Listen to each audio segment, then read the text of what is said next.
For decades, the world has followed Prince William's journey from childhood to royalty. Royal watchers have long speculated about the man behind the Duke of Cambridge's composed exterior. Now, in his prime, Prince William has decided to lift the curtain and reveal what many have suspected, but never dared to say. In an unfiltered and honest account, he offers an unprecedented glimpse into his struggles and triumphs, shedding light on the hidden realities of life within the royal family. His revelations will surprise many, but before diving into the present, let's go back to the beginning. Born on June 21, 982, at St. Mary's Hospital in Paddington, London, Prince William's arrival was a momentous occasion, symbolizing the continuity of the British monarchy. The firstborn of Prince Charles and Princess Diana, William was the first child born to a Prince and Princess of Wales since Prince John in 1905. William made history early in life when, in 983, he became the first royal infant to travel abroad, accompanying his parents on a tour of New Zealand. 2 years later, on September 15, 984, his younger brother, Prince Harry, was born. The brothers spent their early years between Highgrove House in Gloucestershire and Kensington Palace in London. Despite his royal status, William had several affectionate nicknames within his family. His mother called him Wombat, while his younger brother referred to him as Willie. Diana was determined to provide her sons with a balanced childhood, blending royal duties with everyday experiences. She ensured they participated in activities that exposed them to different aspects of society, including visits to McDonald's, Walt Disney World, acquired immunodeficiency syndrome clinics, and homeless shelters. William's childhood was shaped by both privilege and adversity. According to biographer Robert Lacey, he was initially a rowdy and mischievous child but grew more introspective after starting boarding school. Diana often described him as wise beyond his years, once referring to him as her mini-wise old grandpa. Diana's influence played a crucial role in shaping William's character. She instilled in him and Harry a strong sense of empathy and social responsibility, values that would later define his public service. However, his parents' highly publicized divorce in 1996 was a turbulent period for the young prince. The tragedy deepened the following year when Diana died in a car accident on August 31, 1997. William, just 15 at the time, was faced with a heartbreaking decision of whether to walk behind his mother's coffin during the funeral procession. Encouraged by his grandfather, Prince Philip, he ultimately did so alongside his brother, father, and uncle. Despite this immense loss, Diana's legacy lived on in her sons. Upon turning 30, both William and Harry inherited their mother's estate, each receiving £12.9 million. Their inheritance also included Diana's jewelry, letters, artworks, and her iconic wedding dress. Diana was committed to ensuring William received a well-rounded education. He became the first British monarch-in-waiting to attend a public nursery school, enrolling at Mrs. Minor's nursery school in Notting Hill. His formal education continued at Wetherby School and Ludgrove School, where he excelled academically and athletically. Breaking from royal tradition, William attended Eton College instead of Gordonstown, the school favored by his father and grandfather. During his time at Eton, he developed a close relationship with his grandmother, Queen Elizabeth II, often visiting Windsor Castle for tea and discussions about constitutional matters. After Eton, William took a gap year, during which he traveled across 3 continents. He worked on English dairy farms, participated in British Army training exercises, and taught English in Chile. His travels also deepened his interest in Africa, leading him to study Swahili. In 2001, he enrolled at the University of St Andrews in Scotland, initially studying art history before switching to geography.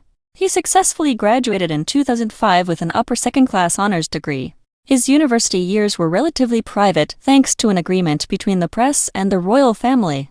William was an avid sportsman, competing in water polo tournaments under the alias Steve. To avoid media attention, from an early age, William was prepared for a life of service. His public debut came at the age of 9 when he joined his parents on a trip to Cardiff for St. David's Day. In 1998, he accompanied his father on an official visit to Canada, further introducing him to public life.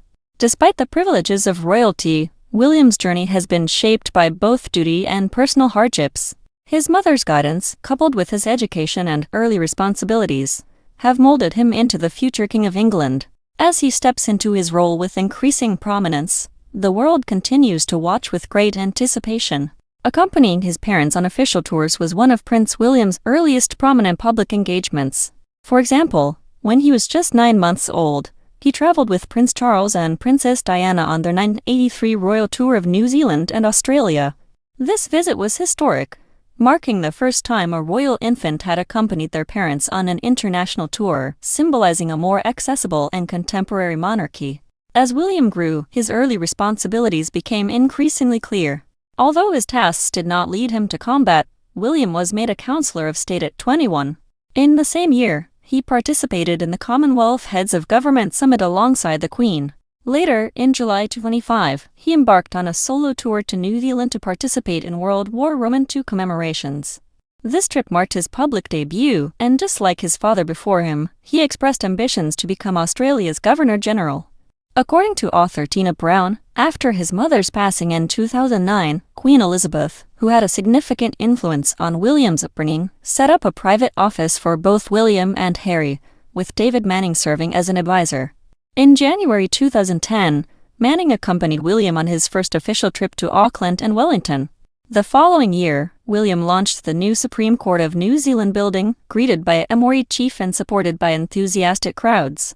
In addition to his royal duties, William visited Christchurch after the March 2011 earthquake, followed by trips to flood-affected areas of Victoria and Queensland in Australia. William's thirst for knowledge, nurtured by his father, led him to enroll in the Executive Agricultural Management degree program at St. John's College, Cambridge, aiming to prepare for his future role. Prince William's military career has been a crucial aspect of his preparation for his role as a senior member of the British royal family. Inspired by the military service of his grandfather, Prince Philip, and his father, Prince Charles, William pursued a career in the armed forces.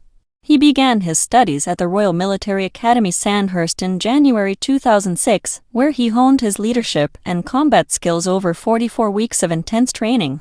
Upon graduation, he was commissioned as a second lieutenant in the Household Cavalry's Blues and Royals Regiment in December 2006.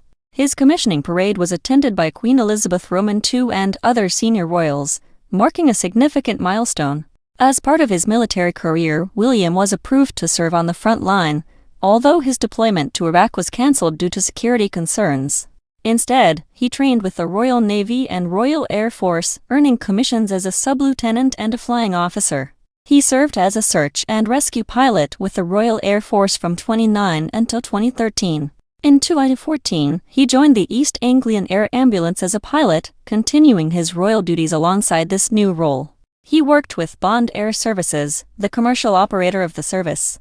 After training, he began responding to emergencies. In 2015, he stepped down from this position to focus on his royal responsibilities. William's military service earned him several honors, including the Long Service and Good Conduct Medal, the Queen's Diamond Jubilee Medal, and the Queen's Golden Jubilee Medal. His commitment to service was evident in these accolades. Prince William's personal life, especially his romance with Kate Middleton, began at the University of St. Andrews in Scotland in 2001. They met during their second year, and their relationship blossomed over time. Their first significant moment came in 2002 at a charity fashion show where Kate wore a provocative dress that caught William's attention. The couple began dating in 2003 and, by their second year, moved in together with two friends, strengthening their bond. Although they kept their relationship under wraps during college, the media soon took notice after they graduated in 2005, leading to intense public scrutiny. In 2007, William and Kate briefly broke up, citing the pressures of public life and the need for personal growth. However, they reconciled later that year. In October 2010, while on a romantic getaway to Kenya, William proposed to Kate using the engagement ring his mother, Princess Diana, had worn. Their engagement was officially announced in November 2010, and their wedding on April 29, 2011, captivated millions worldwide.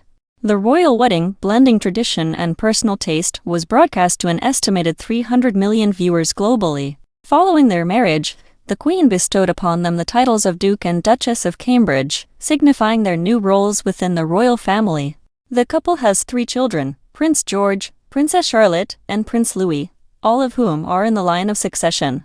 Additionally, William and Kate have 2 English Cocker Spaniels, Lupe and Aura, bringing joy to their family. The couple continues to balance their royal duties and their family life with love and dedication. Prince William and Kate Middleton provide a stable and loving environment for their children while balancing their royal duties with family life. They often involve their children in carefully managed public appearances and official photographs, which further endears them to the public. Alongside their family and royal responsibilities, they embrace their roles as senior members of the royal family and are deeply committed to charitable causes, particularly in areas such as early childhood education, environmental protection, and mental health. Their philanthropic efforts and direct engagement with the public have made them influential figures in modernizing the monarchy. Their love story, beginning with a humble university friendship, has captured the hearts of many. From their initial bond to their well-regarded royal partnership, William and Kate's relationship continues to resonate globally. As part of their royal duties, William has taken on several diplomatic and ceremonial responsibilities, such as representing the Queen at engagements, conducting charity work, and hosting events.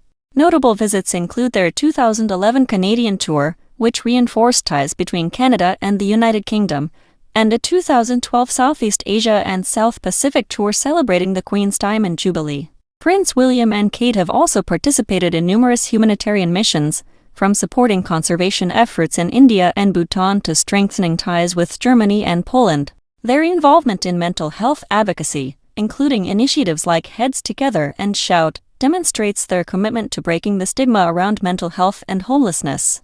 Prince William's work in addressing homelessness mirrors his late mother, Princess Diana's legacy, with involvement in organizations like Centrepoint.